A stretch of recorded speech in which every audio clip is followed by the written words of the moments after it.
Bueno, aquí tenemos al demonio y al angelito. Y bueno, todos tenemos ahí nuestro demonio, ¿no? Que nos dice cosas negativas. ¿Tenéis una vocecita interior que os dice cosas ahí? Sí, siempre, porque no se calla. No se calla, ¿no? No merece la pena, no lo vas a conseguir. Por una vez. Por una vez, efectivamente. Por comerme el pastel este.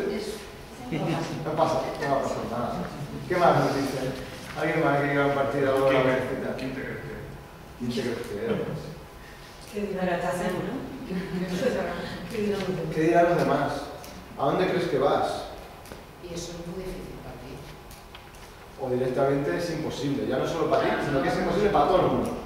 Eso es imposible. O no me lo mereces. No te lo mereces. ¿Qué has hecho tú para conseguir eso? ¿Por qué van a pensar en ti? No. ¿Por qué te vas a merecer ese ascenso? ¿Por qué vas a pedirlo? Si no has hecho nada. Hay otros que seguro que se lo han merecido más. No es para los de tu clase.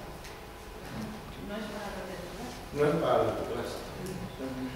La vocecita, ¿no? Y flash, flash, flash, flash, flash, flash, flash.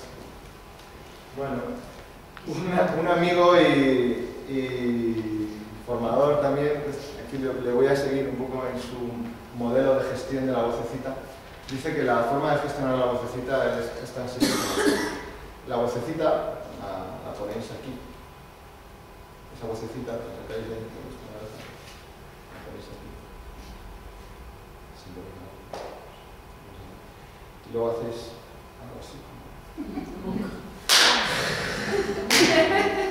Hacedlo todo, venga. Hacedlo todo. Vamos a poner esas cositas. Dejadle hablar un poquito de esas cosas que os dicen.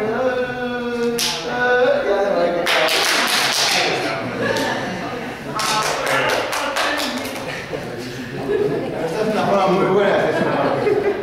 Y también de gestionar el miedo, ese que salía, por ejemplo. Y cuando hablaba del miedo. El miedo, lo comentabais antes, el miedo, claro, si la meta es difícil, yo decía, el miedo va junto con la meta. De hecho, se viene a decir que donde hay un miedo es que hay un deseo. Las dos cosas van juntas. Si tienes miedo es porque tienes deseo de algo. Cuanto más deseo, probablemente más miedo. Cuanto más miedo, más deseo para conseguir.